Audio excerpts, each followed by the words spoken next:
Other than his sudden inability to comprehend complex ideas that had been familiar concepts for years, Howard couldn't see how the loss of verbal skills affected him. He wasn't distressed about his inability to remember how things worked or the schoolbook reasons why the world was the way it was.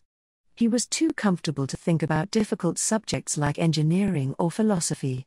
On the rare occasions when he made the effort, the attempt proved so taxing that he fell asleep almost immediately. It didn't matter to him if he couldn't talk, he didn't feel like there was anything worthwhile for him to say. It wasn't as if he had to present an engineering report on his desires. All it took was a loud bawl and all the women within earshot would come running to his side to see what he needed. It was enough.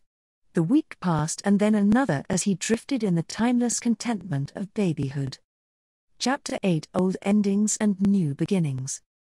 If you wish, I shall grow irreproachably tender, not a man, but a cloud in trousers. Vladimir Mayakovsky, B. 1893, D. 1930, Cloud in Trousers, 1915. On Friday morning Anita drove to work with Bri securely strapped into the baby seat in the back seat of the Suburban. It hadn't taken any time at all for her to get used to driving the van.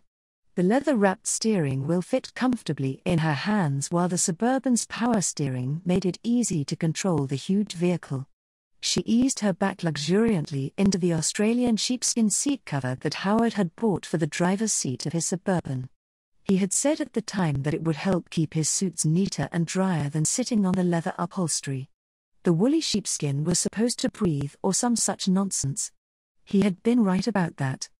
She had noticed over the past few months while driving the Suburban that the sheepskin kept her back and derriere warm when the weather was cool in warmer weather. She was a bit miffed that he had never bought a sheepskin seat cover for the passenger side of the van. Apparently, he hadn't thought that she might enjoy the same luxuries that he had bought for himself. Anita sighed to herself mentally and told herself that she shouldn't have expected him to be sensitive to her needs. He was a man. When all was said and done, that defined the problem. Men were incapable of truly understanding another person's needs. They thought that merely being in the same room constituted companionship, and giving extravagant gifts was the ultimate symbol of love. They had no idea of what it was to give of themselves until there was nothing left, then reach into the depths of their souls and find the strength and understanding to give more. They were concerned with things, not feelings. Feelings for men were avoidable nuisances at best and psychotic delusions at their worst. Wives and families were only external symbols of their success in life, not a reality to be cherished and savored. It wasn't that they were cold, they just had a different perspective on reality. Men were destined by their genes to be hunters, not gatherers or raisers of children. For them, life was a constant battle to survive on an individual basis. Women were involved in the tribe.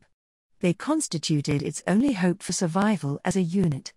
Men won battles, women continued the human race. Women sacrificed themselves for others' survival, men sent others to their deaths to ensure that their own lives continued without interruption.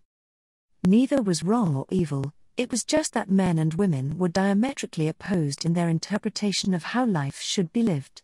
In the dawn of humankind, when game was plentiful throughout the spring and summer, men's hunting was an important contribution to the protein needs of the tribe. When the weather became dark and cold with the onset of winter, women's gifts of gathering allowed the tribe to get through the lean period with no game. Unfortunately, the rules of the game had changed. Men achieved ascendance when they had learned to sow crops and raise animals for slaughter. The role of women as gatherers had changed into the job of being full-time servants. Society evolved to meet the demands of the environment. The goddesses of fertility were swept away by the new beliefs in the various sun gods who nurtured the plants with their rays. Even the nomadic tribes who depended on the green grasses were taken in by the new thinking. Once men saw that reproduction was a biological process rather than a holy miracle, the damage had been done. The grasses fed the people as well as the animals. Rice and wheat became staple crops in the Old World while maize filled the breach in the New World. Only government benefited by the change. Tax collectors did not exist before the introduction of a starch-based economy. To be fair, It must be pointed out that some cultures did their level best to ensure that all the people got a balanced diet for their subsistence. The Empire of Egypt was the sole example of equitable food distribution in the ancient world. Christianity was only an affirmation of a process that had already been going on for centuries. The judges of the Old Testament, like Deborah, were swept away by the power of the Hebrew kings. Women were out and men were in. The first thing the power structure did was solidify its base by eliminating the competition. Women were raped, dunked, tortured, burned as heretics, beaten and brutalized until they accepted the legitimacy of man's tyranny. For almost 5,000 years since the first watershed empire along the Indus River, men had ruled. While 5 eons is a blink of an eye for a planet, it had been a long time for man's racial memory. The world was changing again, and man had been one of the prime movers of the change. The game was almost gone, crops were failing, only a sense of community would help humankind survive. Individual needs must be put aside for the need of the many. Men were functionally incapable of decisions like that on their own. The sacrifices must be willing or not at all.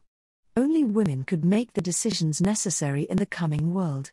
Like it or no, women would have to be the stewards of humankind's future. Anita's informal discussions with the company's sociologist had convinced her that changes to human society weren't just a necessity, they were an inevitability.